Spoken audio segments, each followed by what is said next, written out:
भारत में यूं तो बरगद के लाखों पेड़ काट दिए जाने के बाद भी अभी भी लाखों बरगद के पेड़ बचे हैं। उनमें से कई हजार पुराने बरगदों में उज्जैन का सिद्धवट, प्रयाग का अक्षयवट, मथुरा वृंदावन का वंशीवट, गया का गयावट, पंचवटी नासिक का पंचवट प्रमुख माना जाता है। लेकिन इसके अलावा भी भारत में कई विशालकाय वट वृक्ष पाए जाते हैं। उन्हीं में से एक है द ग्रेट बैनियन ट्री। साल 1984 और 1987 में आए 2 चक्रवाती तूफान ने इस बरगद को काफी नुकसान पहुंचाया था। साल 1925 में इस विशाल बरगद की मुख्य शाखा में फंगस लग गया था, जिसके बाद मुख्य शाखा को काटना पड़ा। लेकिन इतना कुछ झेलने के बाद भी ये बरगद पेड़ आज शान से अपनी जगह पर अडिग और अटल खड़ा है। 19वीं शताब्दी की कुछ यात्रा वृत्तांतों में इसका उल्लेख अवश्य मिलता है। इस विशालकाय वृक्ष को पहली बार देखने से समझ में ये आता है कि ये कोई छोटा सा जंगल है जिसमें हजारों एक जैसे वृक्ष उगे हुए हैं।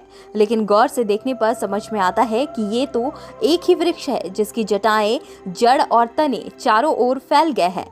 आपको ये जानकर आश्चर्य होगा कि भारत में ही ये विश्व का सबसे बड़ा और विशालकाय बरगद का पेड़ है। हर साल देश विदेश से हजारों टूरिस्ट इस बरगद को देखने के लिए आते हैं।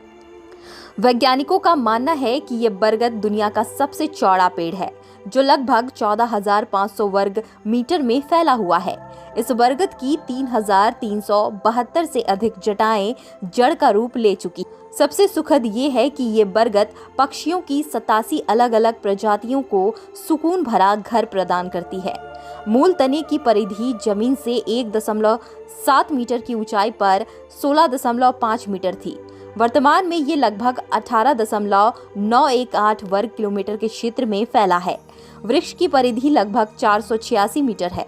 इसकी सबसे ऊंची शाखा 24 मीटर लंबी है। वर्तमान में जमीन तक पहुंचने वाली स्तंभ जड़ों की कुल संख्या 3,772 है। वहीं इसकी विशालता को देखते हुए Guinness book of world record में इसका नाम दर्ज है।